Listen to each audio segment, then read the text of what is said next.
Even when you feel low, you can still go. Even when you feel slow, you can still go. Even when there's no hope, you can still go. I never answer to no, man, I still go. Go, go, go, go, go, go, go, go, go, go, go, go, yo, go, go, go. Hustle hard, hustle every single day. I'll be making moves till I'm buried in my grave.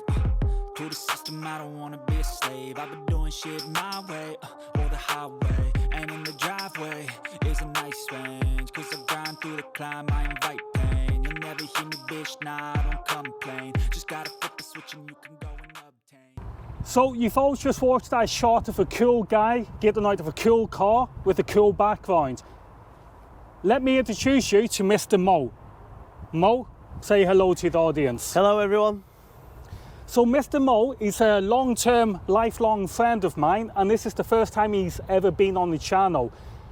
Mo is a property entrepreneur, and he's been a businessman for many, many years. How long have you been there? 30 years.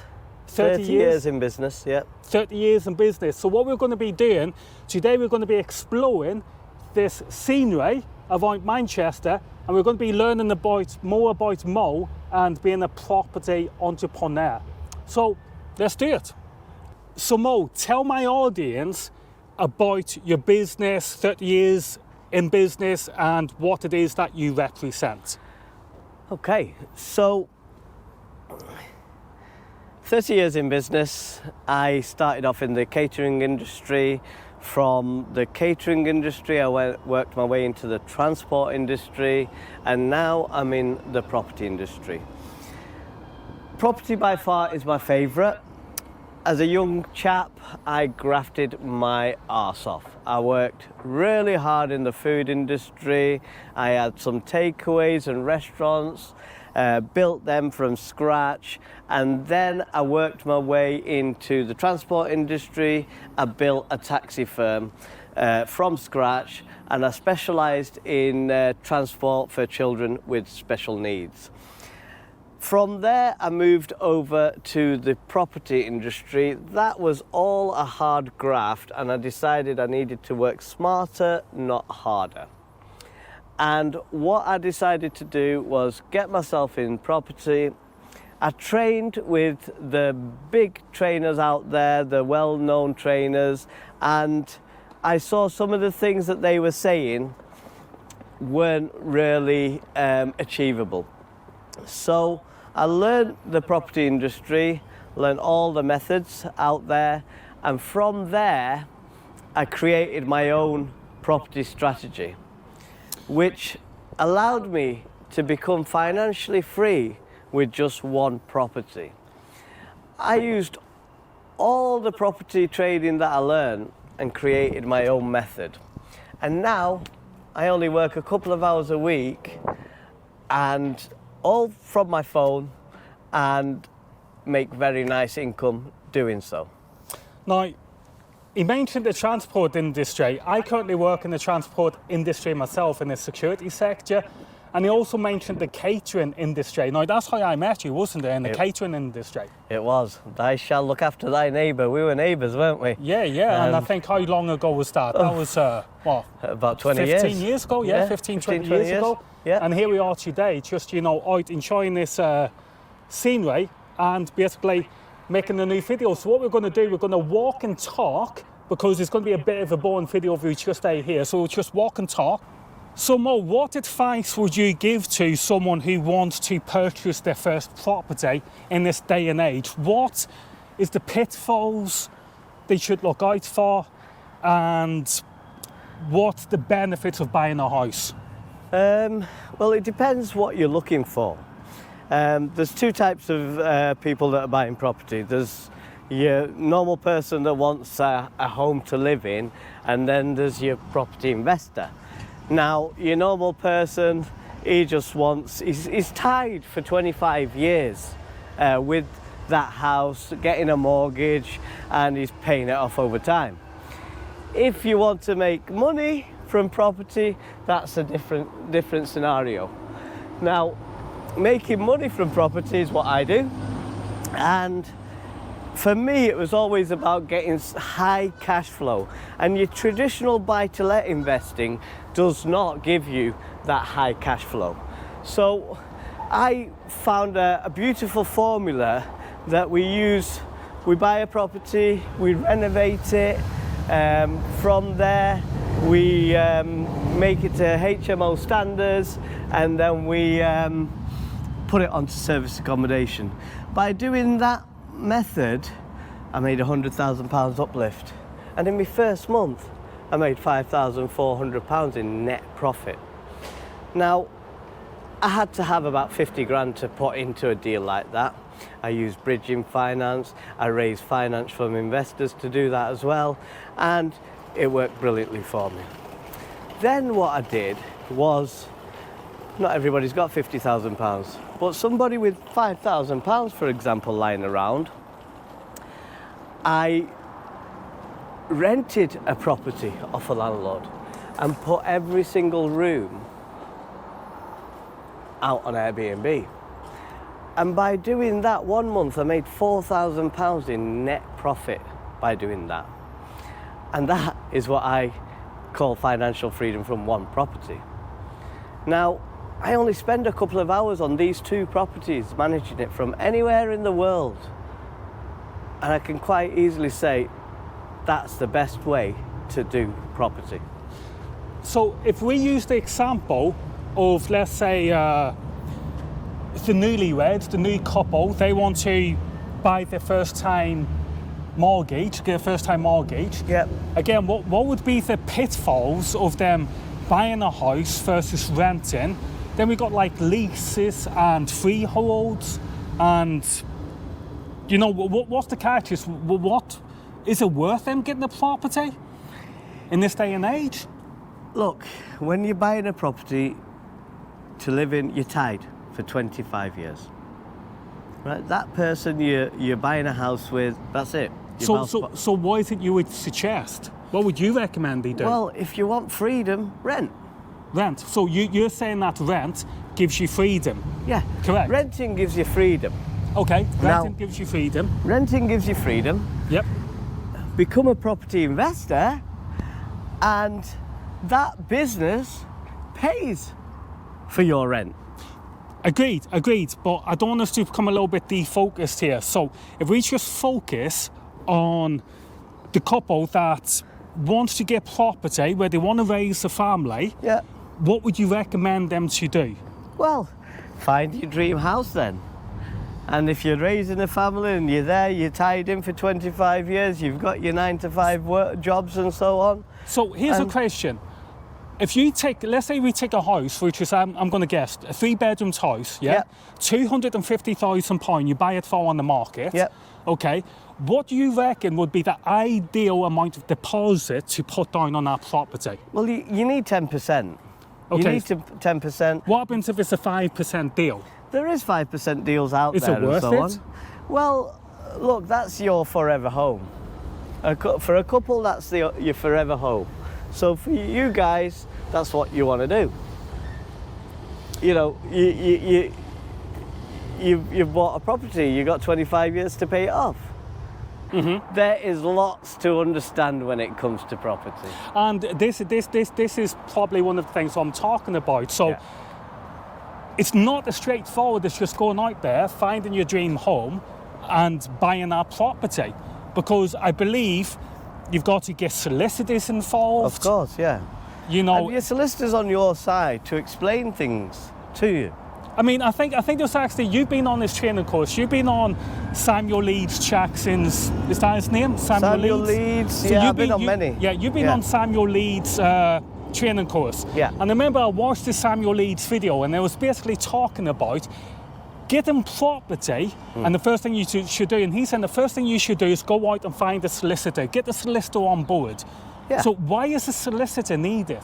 The solicitor does your paperwork, does all the legal paperwork, And what would that involve? Do and you does know? all the checks that you need when you're buying that property. Okay. There's lots and lots of things that your solicitor does. Now they'll explain all that to you. Yeah. I can't explain that because I'm not the solicitor. Every solicitor's different. They'll explain it Good point. differently. But all you do is get that solicitor to help you with the purchase of that property. Yep. Yeah.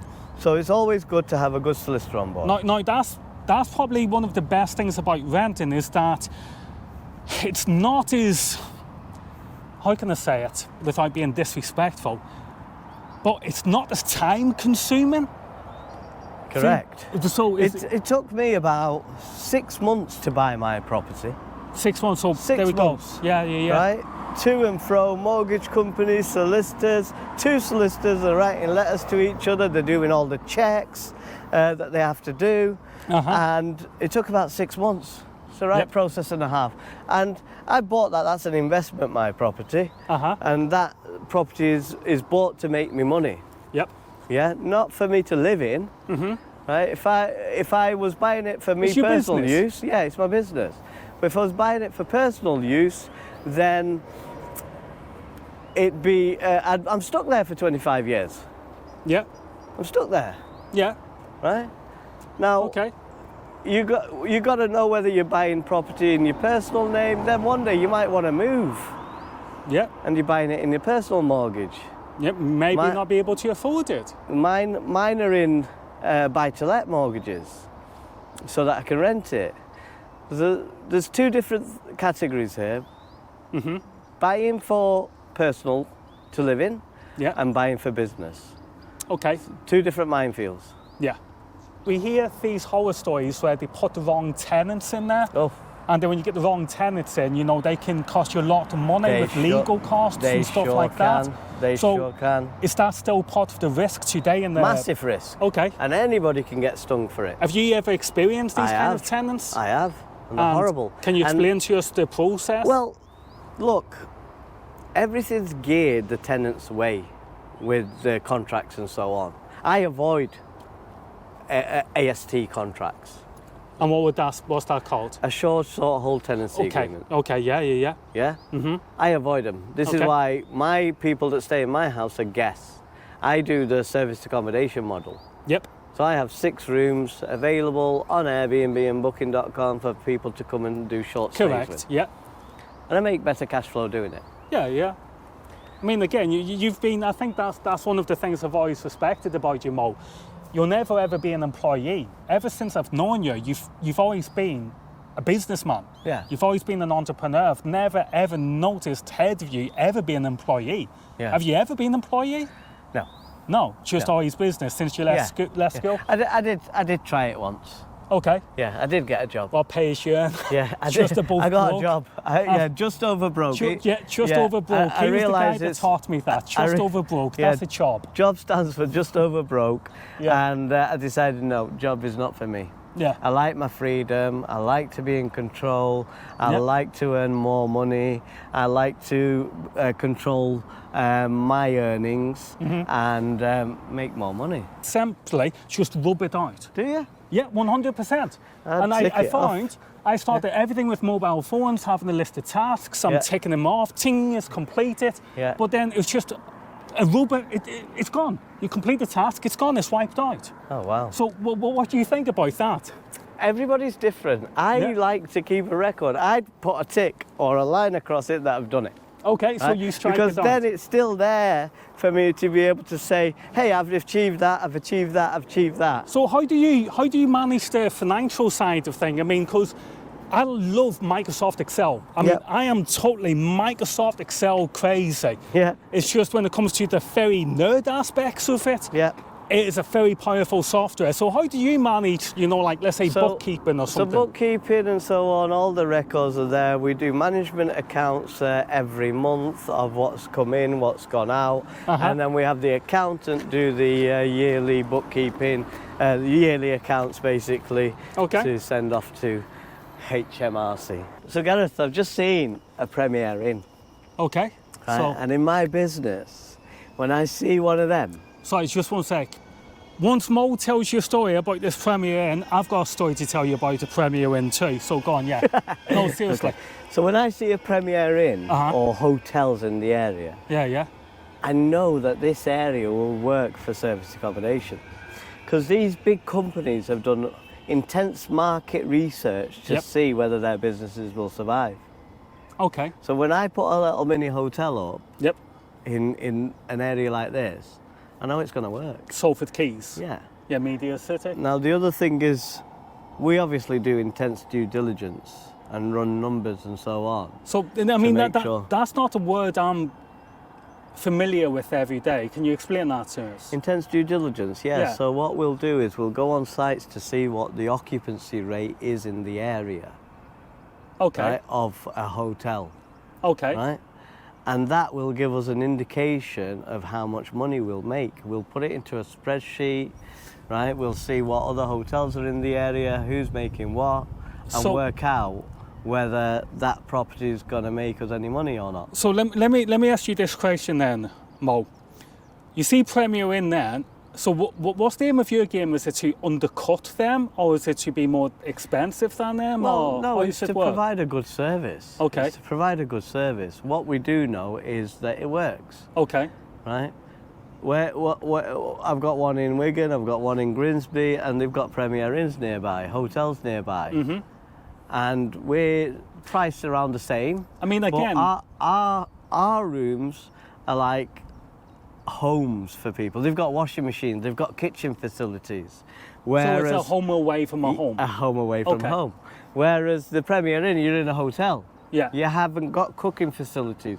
We'll have doctors come and stay in. We'll have nurses come and stay in. We'll have contractors come and stay in. We'll have your solo travellers come and stay in. Okay. And, you know... Is people with animals welcome? not in our properties. Okay. No. Okay. Okay. We don't cater for that. Okay. Allergies Yeah. and so on. Yeah. Okay, I get it. But, certain properties they can. Yep. They can be animal friendly. They can charge their pet another £10 a night. There is cleaning things that you got to do to make sure you get it hygienically right for the next person. So you're good at mathematics, aren't you? Yeah. You're very good at mathematics. I hate mathematics. Okay, so I'm like your old school computer. I'm Yeah. on the dial-up. I'm everything until I work stuff out. But let me tell you this story. I know you don't shoot in 4K. You're on 1080. I know that. Yeah, we don't need it. I know, we're way I don't behind. need it. This channel doesn't need it just yet. Okay. So Liverpool Lime Street. Yeah. Set up a new team down there. Yeah. And I don't know if you've been in Liverpool Lime Street, the train station, Yeah. but once the trains start cancelling, you see one train cancelled, you see two trains cancelled, everything is cancelling. Yeah. Okay?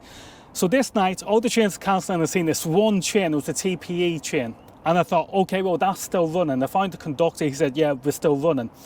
Perfect. Asked for permission to come to Manchester. He said, yeah. Got to Manchester, and I'm thinking to myself, at Piccadilly, I'm thinking, right, should I get off this train now and basically get on another train to take me home? I thought, well, no, instead, stay on this train, go to Stockport, and then at Stockport, get off and get the bus home, right? Okay, we're talking the 192. Yeah. So I'm out there, all of a sudden, train leaves Manchester, and I look out the window, and I'm like, there's no motorway like this on the Buxton line. You get me? Yeah. On the Stockport, I'm like, there's no motorway like this. Turned around to conductor, he finally find him. I said, mate, he went, oh no, I did announce it, mate. I went, where's the next stop? Sheffield. Oh, lovely. I ended up in Sheffield and missed the final connection to get back. Yeah. It cost me £155 in a hotel. Right? Okay, I yeah. was there for 5 hours. How much did I pay per hour? How much did I pay for that hotel per hour? 50. Lovely. You give me 155 quid. It You was there for 5 hours? for 5 hours. 30 quid an hour? 30 quid an Yeah, hour. yeah. 30 quid, and I'm telling you, it was a good night's sleep, but I didn't have enough of it. Yeah. Because I was up again for like 5:30 Yeah. to get on the train, only to get back to Liverpool Lime Street again. Yeah. So yeah, I mean, it's good. I wasn't homeless Yeah. in Sheffield because Yeah. it was windy, it was raining, Yeah. but you know Gotta what? do it, haven't you? I had to pay that You money. gotta do it. You could have gone on Airbnb and found something a bit cheaper, And maybe. Yeah, I'll be honest with Yeah. you, Mo. I'll be honest with you. The coffee wasn't that nice either. You get me? And this is the thing with our service accommodations. We think about all this. Mm-hmm. We want somebody to have that really nice experience. As soon as they walk in smelling fresh, we have a kettle. We have that Yeah. Yorkshire tea, right? Yeah. In my opinion, is the best tea. We have a really good coffee. We don't scrimp and save on stuff like that Yep. because because we want them to give us a positive review, right? And we want to serve them people much better. Yeah. Than you know, if you needed to do your washing, we've got a washing machine and dryer there for you. I've seen this myself because I was recently at your accommodation, weren't I? In there, I believe it was in Wigan. Yeah. And I believe somebody rang the doorbell and you said, oh, the keys, and then all of a sudden she rang you back. Yep. And she wanted like extra tiles or something. Yep. And you basically, just go straight here, there we go, there we go. Yeah. And I think that's probably where myself and yourself kind of different, because again, you're a very helpful guy. Yeah. And the reason why I suit my role, what I do in life now, is because I don't have to be that kind of guy. Yeah. Because I'm more like a frontline enforcement kind of role. Yeah. I'm basically the guy who you don't like. Does that make sense? Yeah, I get you. I'm the guy that people do like. Yeah. Yeah. I'm customer service orientated. And I've always noticed that. Yeah. Always have been. I love serving people. I love helping people. Mo, I'll be honest, I've tried everything. Yeah. I've tried everything to be like that. Yeah. But I just can't. Yeah. Because I find some people, the more nice that you are, the more aggressive some people can be. They are, but they're the ones with the problem, not you. Anybody that's aggressive like that with me, it's them that's having the issues, not me. Yeah. I say, thank you for sharing. Cancel, cancel, cancel. I've got a way to not carry that crap with me. Not take it home. Okay. Right? I see. Thank you for sharing. Cancel, cancel, cancel. Yeah. Right? Just beep It's your that, by the shit, way. Beep. your issues. This is a family-friendly channel, yeah? Beep, beep. Your issues. Yeah. Right? Not my issues. Right? And I don't carry it. Yeah.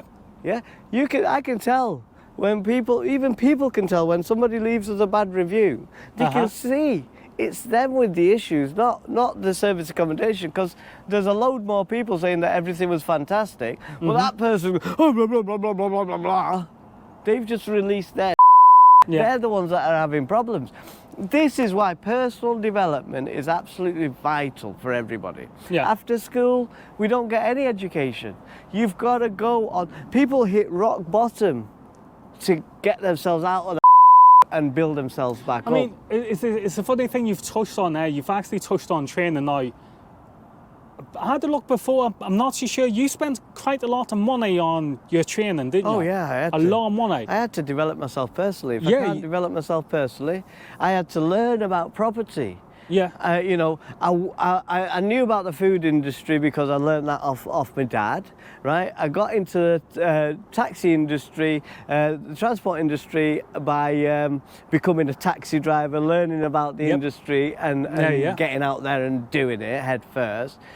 Then I went over to the property industry and I got training before I started doing it. You see, that was the thing, because you've always mentioned training to me in the past, and I've never actually taken it quite serious, but recently I have been investing myself into training, and I can tell you, it's probably been one of the best things I've done, and probably one of the best courses I've done was probably time management. There you go.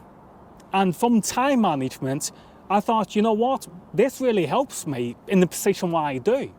And it is, I think every course what I've gone on to date, as soon as I've started, within the first 5 minutes, I've learned something. There you go. Something that I could walk away and use in my everyday life. You can do anything you want to do in life. Anything. You can be a doctor. Yep. Go to medical school. What motivates you to get up in the morning and just keep on cracking on with regards to your work? Great question, Gareth. Great question. So what I call it is your why. Why the hell do you get up in the morning and do what you do? Yep. Now, for me, my why is my daughter. Okay. My daughter is what keeps me going, right? So it's planning the future, yeah? It's, whatever I do, it's for her future. Why? Obviously, I do want to have a nice lifestyle. You know, I'd rather be rich than be broke. I'd rather be able to experience all the wonderful things in the world, have good holidays, enjoy nice cars, things like that. That's why I like to be able to give to the poor, help my friends and family where I can. That's why I do what I do. So what is your ultimate, and I mean your ultimate goal from all of this in the property game? So you're in the property game. We're talking about what is the end chapter of this property game? There is no end. I'm building a business. I've got a beautiful little business that I can build, make bigger and bigger and bigger, if I choose to do so. I've got a training company where I can help hundreds and thousands of people, which I am passionate to do. I want to get my property side to a certain level, and I'm happy with that. It doesn't need to be multi-million pounds for me. You know, I'm not about that. You see, there's a few things that I've noticed about you, Mo, okay? So first of all, is you're passionate about property. And the second thing as well is that you're passionate about training. So if it came to training or the property game, which one would you swerve to? Good question. Because again, from what I can see, looking into your life, you're passionate about the training, you want to deliver first-class training, but at the same time, you're very passionate about property.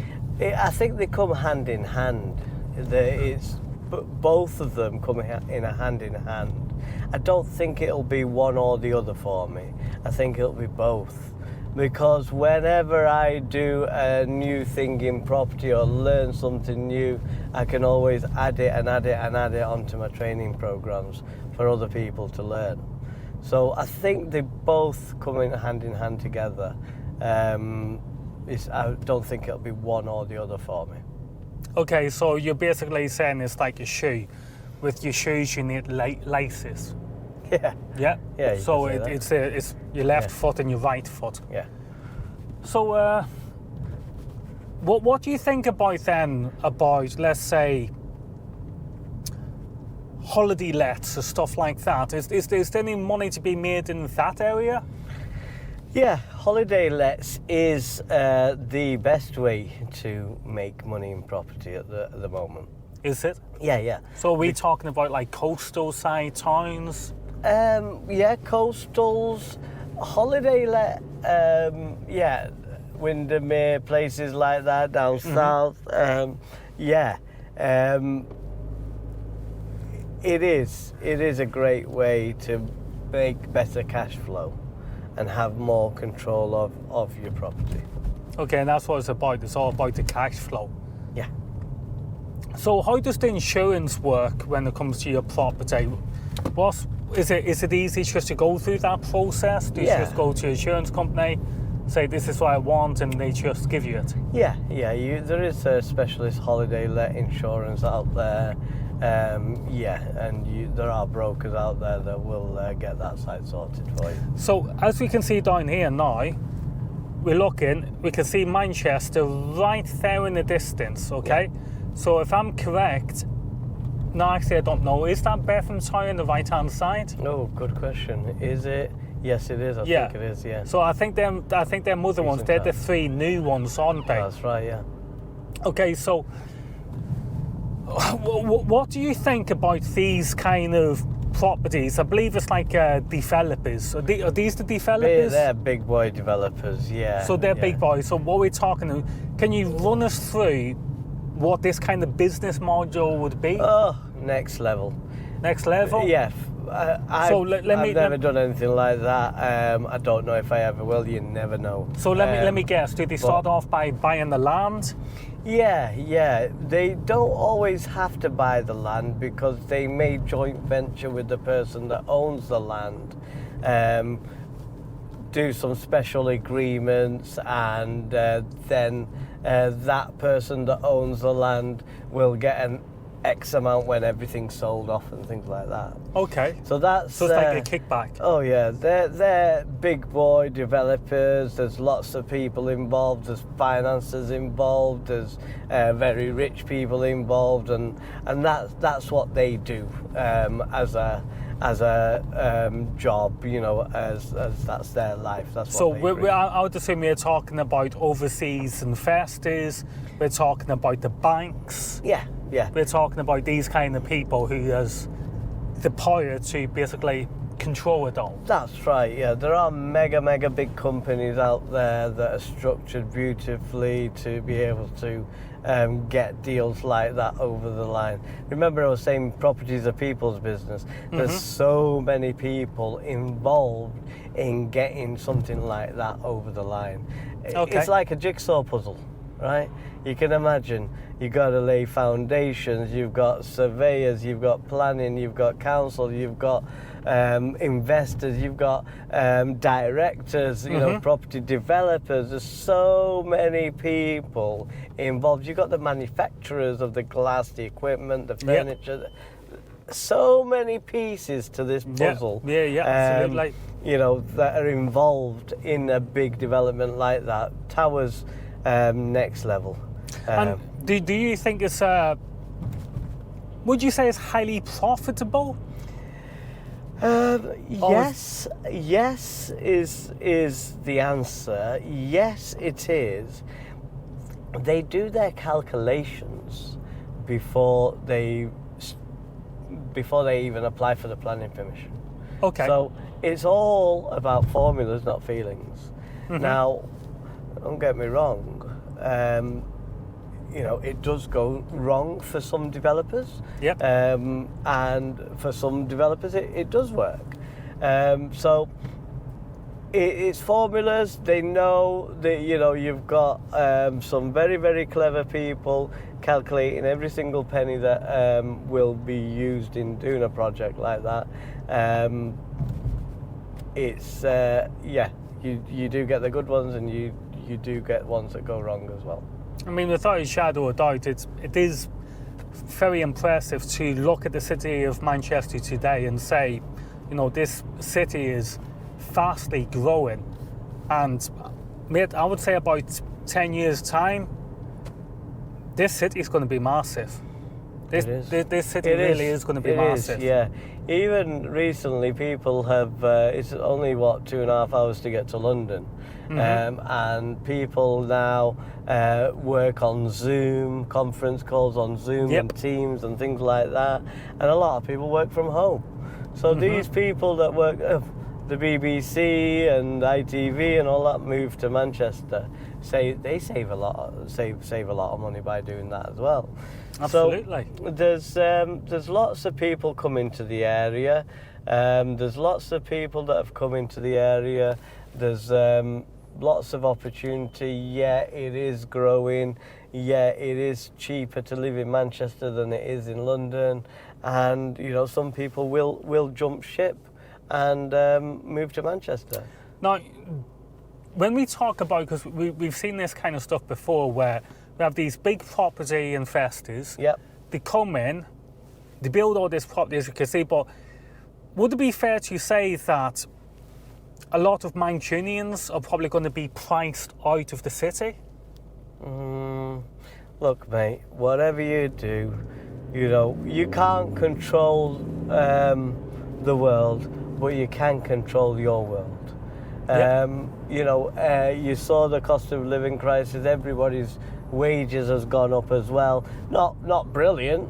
Don't get me wrong. It's not gone up in line with how price of fuel and food and everything else has gone up. Right? You see how couples have to now. Couples have to both work to be able to pay the mortgage off and so on, which is horrible, really. The system is designed to keep us poor. If somebody was going to buy a property now in the UK, where's the best place for them to buy that property? Listen, there's good places and there's bad places. you've got to pick a decent area that gives good capital appreciation.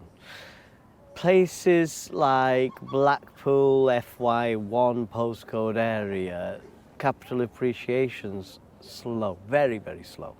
You want to avoid these places where your capital appreciation, your value of the property needs to be doubling every 10, 15 years.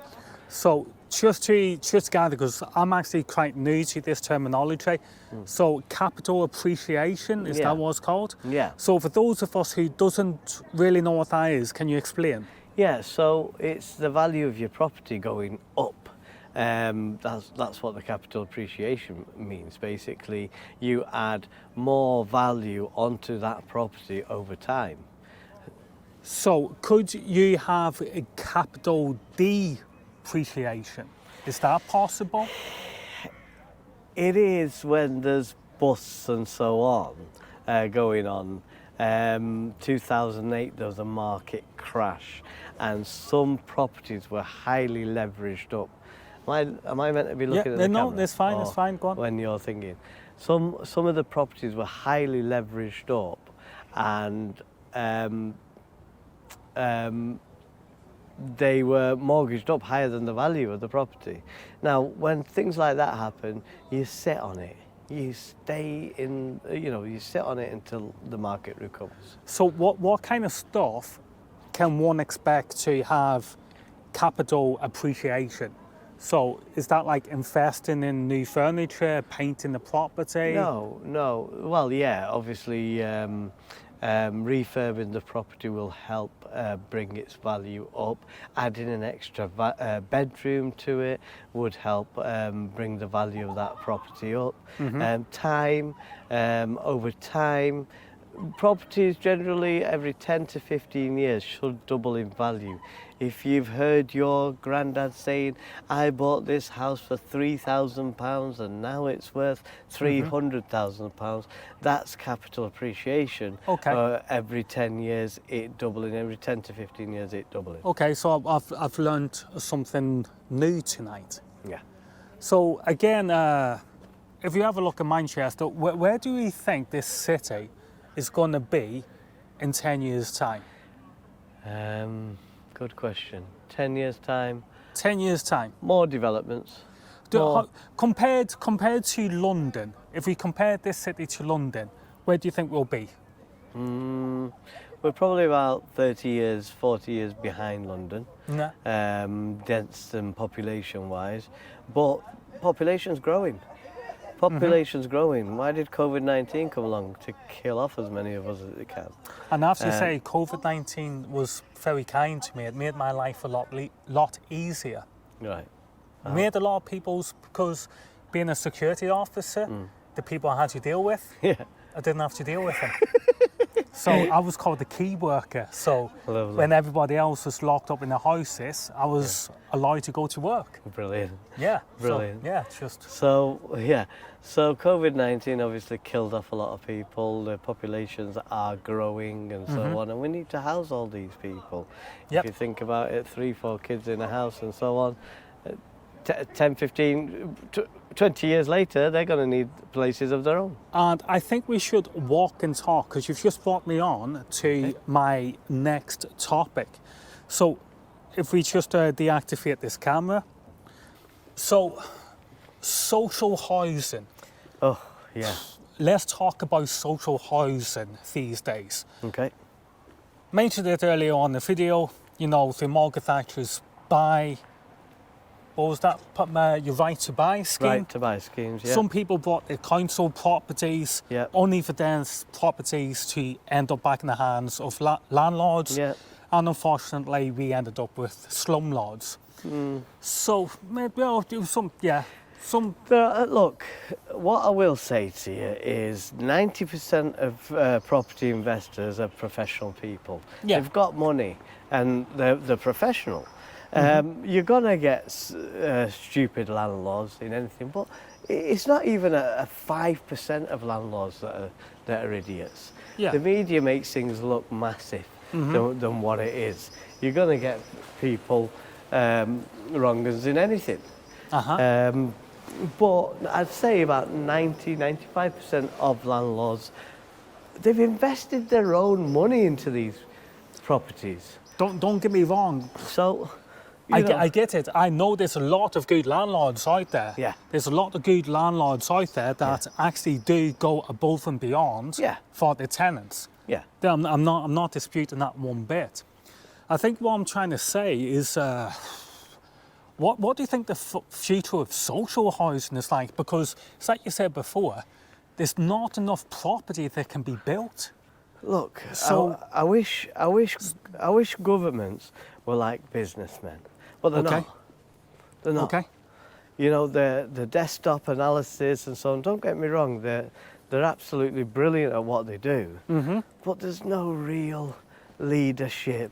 There's no real, working with businessmen like us to make things happen. Yep. Where's it going? Good luck to them. It's a minefield. I mean, I just think to myself, okay, so you've got mum. Mum has a baby. Yeah. Mum wants another baby. Yeah. And mum wants 3 babies. If mum cannot financially afford our home accommodation, then all you've really got left is the social housing. That must be a very hard situation for mum to be in. It is. It is. Yeah. Social housing is out there. The councils are doing what they can to house these people.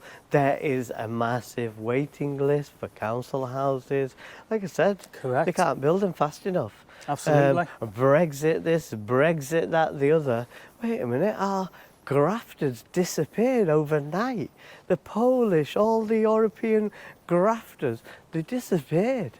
Our English grafters, they're in the pub, they're getting pissed, they don't show up for work, they're on the cocaine, their heads west with things. The Irish, they built these roads that we're walking on now, they built Britain to be what it is. You need builders. The Arabs have got it brilliant. They get the employees from third world countries and they can pay them peanuts because that's what they're used to.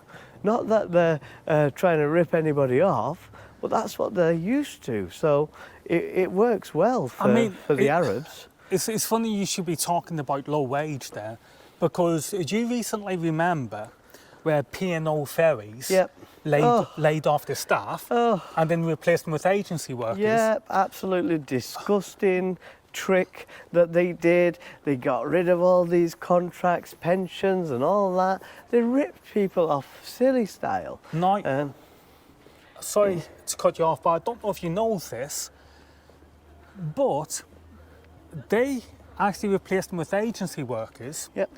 And do you know what these agency workers are paid? Some of them. They got these agency workers from international. Yeah. And they were paid a lot less than what the P&O workers And were being that paid. is £4.50, because apparently £4.50 is the international minimum wage. Now, £4.50 for where these people were coming from was an absolute brilliant wage for them. Yeah, You know what I mean? 100%. Yeah. I agree with you. Yeah. I agree with you. But again, for somebody on low minimum wage, trying to get on the property ladder, I mean, again, I'm no expert. It is out there. The government have got schemes. They are doing 100% mortgages at the moment. You need two people to get on the property ladder, 2 people's wages to get on the property ladder.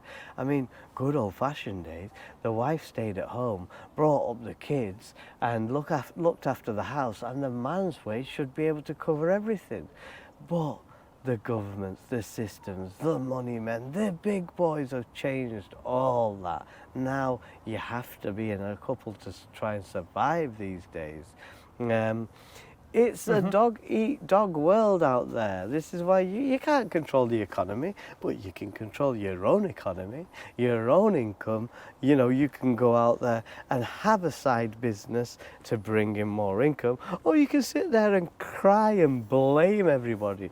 The choice is yours to change that mindset, to think positive, think in a rich mindset, and achieve the goals that you set for yourself. That's what it all comes down to at the end of the day. You know, you control your world. You can't control the world, but you can control your world. So if you want to check out Mohammed Ullah's website, click in the description, head over there and check out this website. And I think that's it, guys. This night is officially came to a close. See y'all in the next video.